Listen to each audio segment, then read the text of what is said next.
Traumaarbeit ist immer auch nicht nur Nervensystemarbeit, sondern auch eine Arbeit mit Dissoziation, mit verschiedenen Grade und Stufen und Ebenen und Mischungen und Formen von Dissoziation.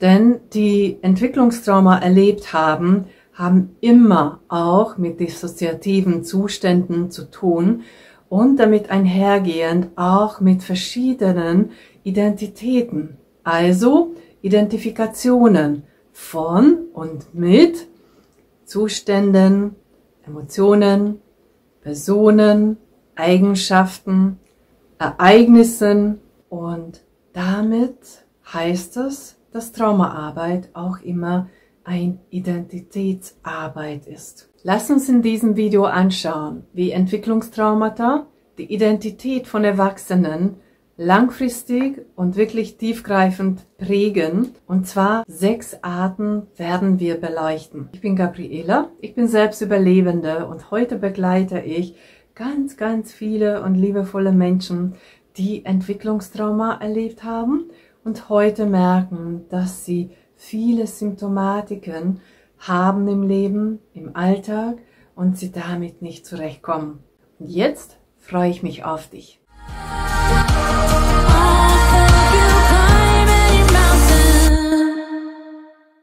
Lass uns gleich zu Beginn kurz reflektieren. Was ist eigentlich Dissoziation?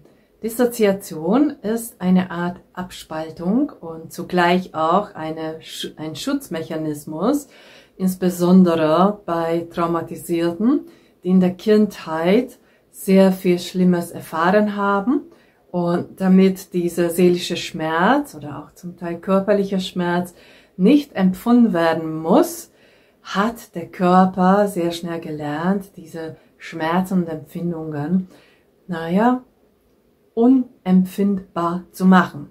Also, Chitta, dein Persönlichkeit, heutiges Ich, beziehungsweise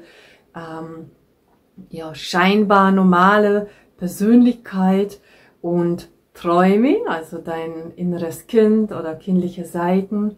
Wenn wir jetzt hier das anschauen, dann heißt es, dass dein Inneres wehrt sich und als Reaktion auf gewaltvolle und missbräuchliche äußere Reize sagt, okay, mach mal Schutz, der Körper und die Persönlichkeit auch, dementsprechend auch verschiedene Identitäten oder Identitätsanteile spalten sich ab und entwickeln solche Formen, die diesen Schmerzen ausblenden, verdrängen oder vernichten können. Ja, und womöglich bei dir oder bei mehreren unter euch ist der Fall, dass diese abgespaltene Teile hier in diesen anscheinend normale Persönlichkeit immer noch aktiv sind,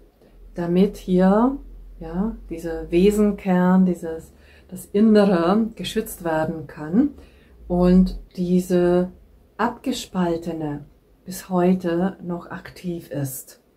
Dementsprechend hast du sicherlich immer wieder keine Gefühle oder den Körper spürst du nicht oder in gewissen Situationen, dass du vielleicht sogar erlebst, dass du aus dem Körper trittst oder dass du dich von außen beobachten kannst und diese ganz typische Zustände von der Realisation und der Personalisation, wie wenn du in ein schwammigen Umfeld wärst und so weiter. Genau, also so viel zur Dissoziation. Warum ist das jetzt wichtig bei Identität und Persönlichkeit? Weil unsere Abspaltung und dieses Ausschalten von Emotionen, Gefühlen und Schmerz natürlich genau dort passiert, wo auch unsere Persönlichkeit sich entwickelt hat und unsere Identität sich entwickelt hat, und zwar im Gehirn. Das heißt, das ist ja kein 2 Orte, das ist alles am gleichen Ort. Im Kopf im Gehirn und dann natürlich auch im gesamten Nervensystem, denn Schmerzrezeptoren sind zwar auch im Gehirn, aber zum Teil auch, dass wir zum Beispiel auch ein sogenanntes Bauchgehirn haben, aber auch das Herz hat ein eigenes Nervensystemkreis, ja, wo zum Beispiel auch dort gewisse Schmerzen empfunden werden können oder ein gebrochenes Herz zum Beispiel auch existiert. So, jetzt nochmal kurz zurück. Also, wenn du bereits als Kleinkind das gelernt hattest, dass während deiner Identitätsbildung, was aber an sich immer ein ganz normaler Vorgang und Teil deiner Entwicklung ist, das ist ganz normal, dass jeder durchläuft, währenddessen, dass man erwachsen wird. Also bildet sich die Identität. Was gehört dann dazu? Dass ich ein Ich-Gefühl entwickle, dass ich gewisse Emotionen integrieren kann, dass ich dessen bewusst bin, dass ich gewisse emotionale Zustände zum Beispiel habe oder dass ich, meines Individuums bewusst bin, dass ich eine ganz eigenartige und besondere Persönlichkeit bin, dass ich das Gefühl erleben und erfahren darf, dass ich zum Beispiel gut genug bin. Aber auch das gehört dazu, dass ich dessen bewusst bin, was mich ausmacht. So, und da beginnt ja auch schon die Problematik, denn diese Identitätsbildung wird natürlich durch Entwicklungstraumata, durch die Dissoziation, durch diesen Vorgang Abspaltung absolut gestört, verzögert oder unterbunden.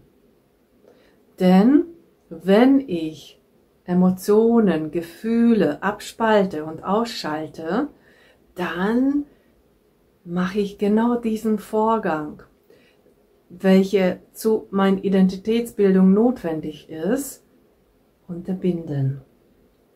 Dementsprechend wird es schwierig sein, zum Beispiel den gesamten Spektrum von Gefühlen zu empfinden und zum Beispiel Empfindsamkeit oder Empathie zu entwickeln. Empathie entwickelt sich im Alter von 4. Das heißt, dass du jetzt sicherlich auch nachvollziehen kannst, warum bei dir Schwierigkeiten mit Emotionsregulation gibt, Schwierigkeiten mit Selbstwahrnehmung gibt, dass du Schwierigkeiten überhaupt mit Wahrnehmung auch, vom Umfeld hast und diese Wahrnehmung auch verzerrt ist und natürlich auch damit ein Problem hast, was deine Identität ist, was dich ausmacht oder was überhaupt Sinn des Lebens ist. Und je nachdem, wie jetzt diese anscheinend normale Persönlichkeit, im Außen, wo sehr, sehr viele kindliche Anteile da sind, die ja alles Mögliche hier abgeschalten haben, damit die dich dann überleben gelassen haben, je nachdem, was sie da so angestellt haben und gemacht haben. Aber zum Glück haben sie das gemacht.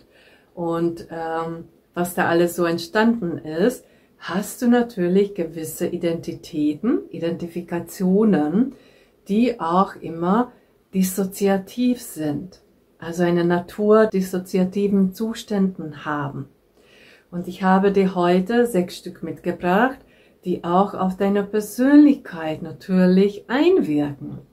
Denn wenn du diese Identifikationen hast, und du wirst, glaube ich, eine Menge darunter auch bei dir entdecken, leider, dann ist natürlich deine Identität, also wer bin ich, wie sieht, zum Beispiel, wenn ich das Beispiel von mir selbst nehme, wer ist denn die Gabriela? Welche Geschichte oder Leben hat denn die Gabriela bis jetzt gehabt? Und was macht denn die Gabriela aus? Und wo führt denn ihr Leben hin? Und was möchte überhaupt die Gabriela? Die meisten, und vielleicht auch du, hast Schwierigkeiten schon alleine damit zu sagen, was dein Bedürfnis ist. Denn du hast ja sehr, sehr früh das unterdrückt, damit dein Inneres gerettet werden kann. Also, du hast dich mit etwas identifiziert, was dich zwar gerettet hat, aber bis heute eine Identität dann dir gibt, wo du unsicher bist, wer du bist und was dich ausmacht. So, und jetzt nun zu den 6 Identitäten. Die erste dieser Identität nennt sich Verlust der Kindheit. Wenn du über dich selbst nachdenkst und vielleicht immer wieder den Gedanken hast, ich hatte nie wirklich eine Kindheit oder ich kann mich an nicht viel aus meiner Kindheit erinnern, dann ist höchstwahrscheinlich diese Identität einer, wo du einiges aus deiner Kindheit vermisst oder sogar das Gefühl hast, es ist verloren gegangen oder wurde gestohlen vielmehr, ja?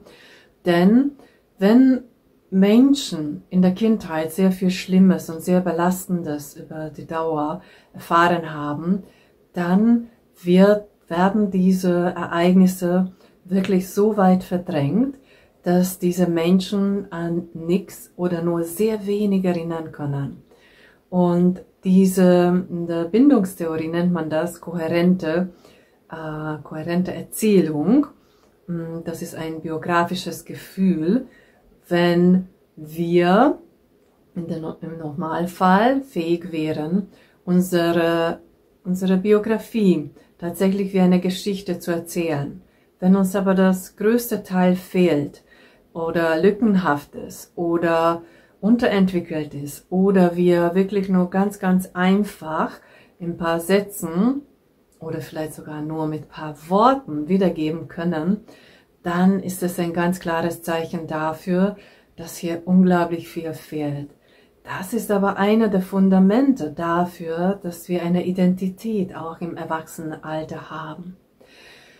Höchstwahrscheinlich erkennst du auch ein bisschen aus einem anderen Video diese Beschreibung, und zwar ein anderes Video von mir heißt dissoziative Amnesie. Das ist ja dann die, ich sag mal, fachmedizinische Ausdruck und Diagnose dafür, wenn wir wirklich vieles aus der Kindheit nicht mehr wissen. Und das wirkt natürlich auch auf unsere Identität aus, also als Erwachsene.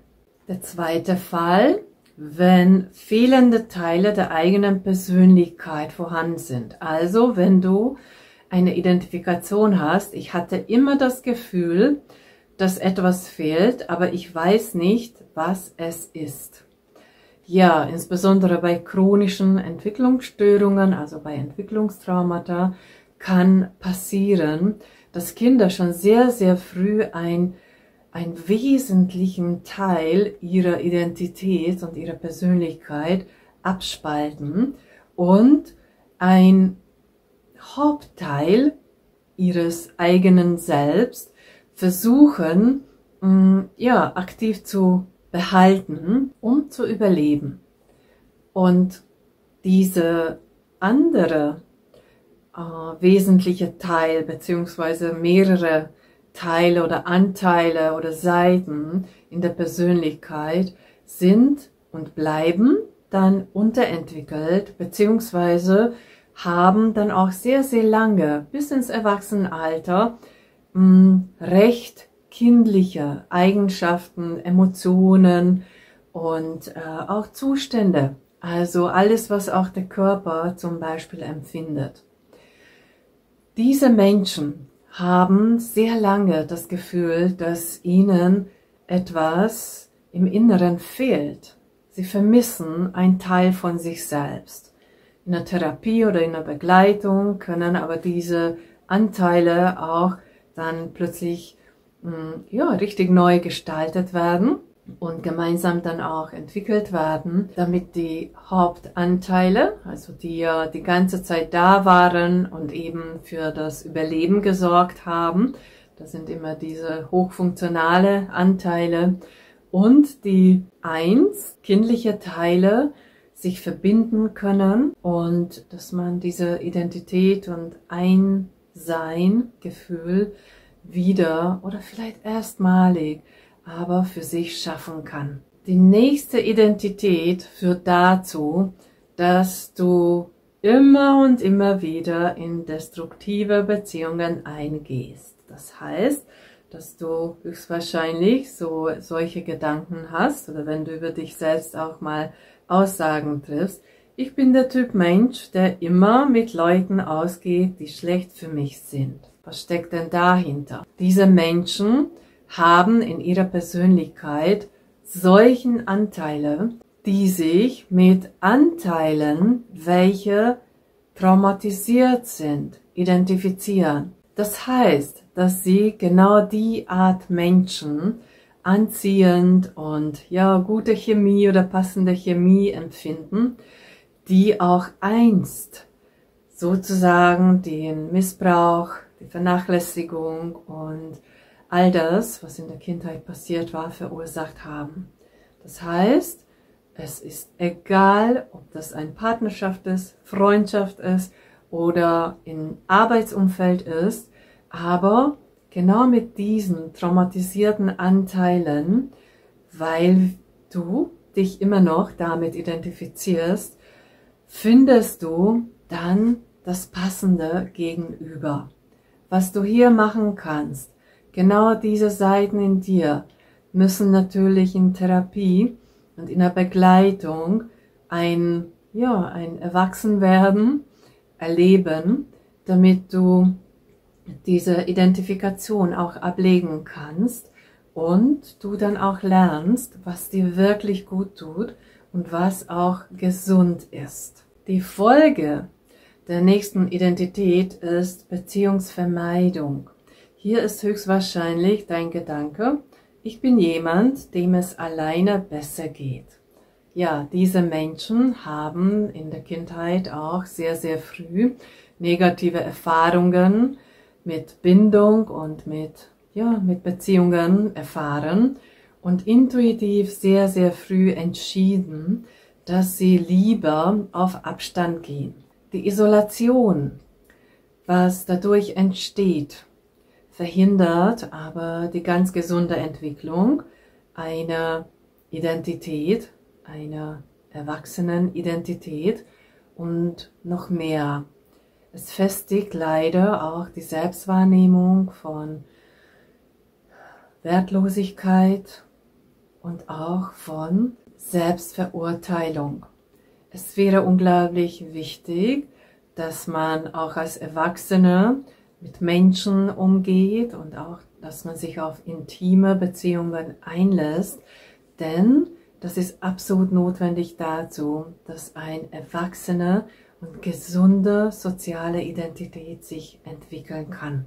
Die nächste Identität führt dazu, dass du dich selbst vermeidest. Womöglich denkst du vielleicht auch gar nicht bewusst, sondern unbewusst oder nur sehr, sehr leise über dich folgend. Ich denke nicht gern an mich. Das gibt mir nur ein schlechtes Gefühl. Insbesondere, wenn unsere Kindheitstraumata Bestandteil unserer prägenden Beziehungen waren, also Elternteile, Verwandtschaft, Freundschaft, Geschwister, dann ist es ein sehr, sehr schweres Thema, wenn, egal worum es geht, aber eine Erinnerung an diese Ereignisse uns auch an uns selbst erinnert, beziehungsweise wir selbst womöglich diese Trigger sind. Das heißt, wir trennen uns oder wir flüchten vor uns selbst. Denn sobald wir an diese Ereignisse uns erinnern, werden wir auch an uns selbst erinnert. Beziehungsweise andersrum, wenn ich an mich selbst denke, werde ich an diese Ereignisse erinnert.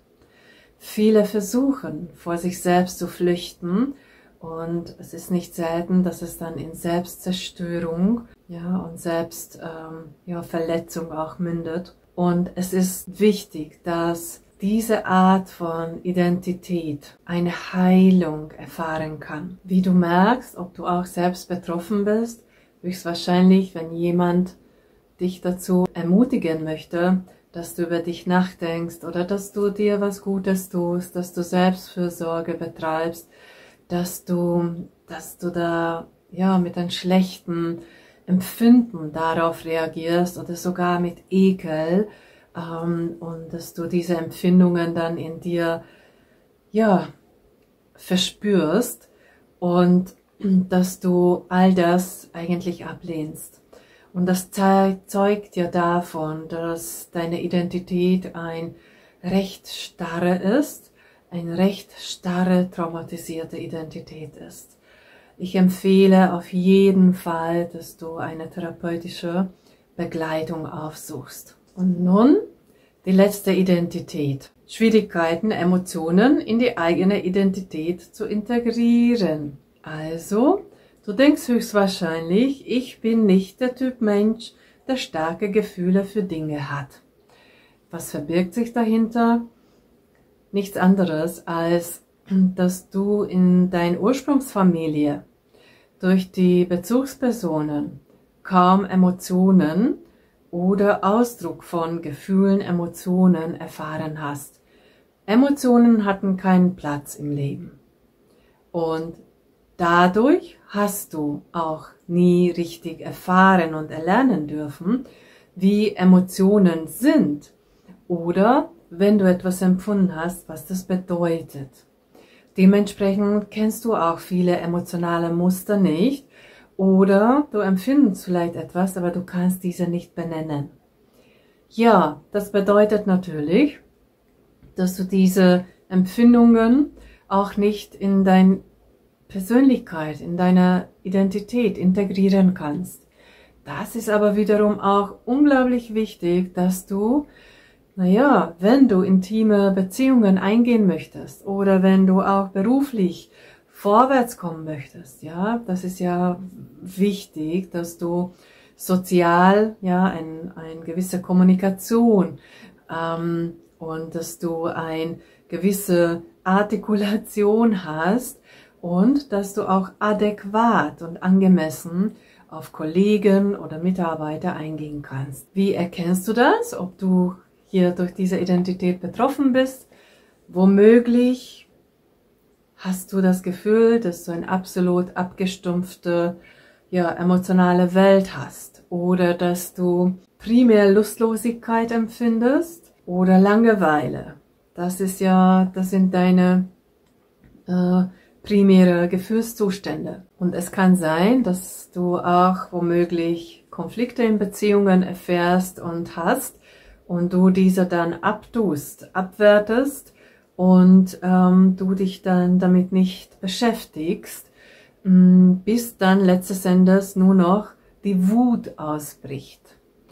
Ja, höchstwahrscheinlich pflegst du dir selbst gegenüber auch entweder nur Ekel oder Selbsthass. Wenn du betroffen bist, wäre unglaublich notwendig, dass du wirklich ein breites Spektrum an Gefühle und Emotionen integrierst. Denn nicht nur deine Welt und dein Leben, das Lebendige, dadurch dann wird, sondern natürlich auch dein Gefühls-, also dein Erfahrungswert und deine Erfahrungen werden ein völlig andere. Ich bin ganz neugierig, ganz neugierig, was du so erkannt hast, welche der Identitäten bei dir vielleicht auch vorhanden sind, und teile deine Meinungen, wenn du mit einer dieser Identitäten auch vielleicht Schwierigkeiten hast. Komm in unsere Akademie, komm in meine Begleitung. Du bekommst eine adäquate Unterstützung und du lernst diese dissoziative Identitäten im Nervensystem wieder zu regulieren, wieder zu gesunder Identifikationen zu transformieren. Bis zum nächsten Mal. Alles Gute, Gabriela. 'Cause it feels like home.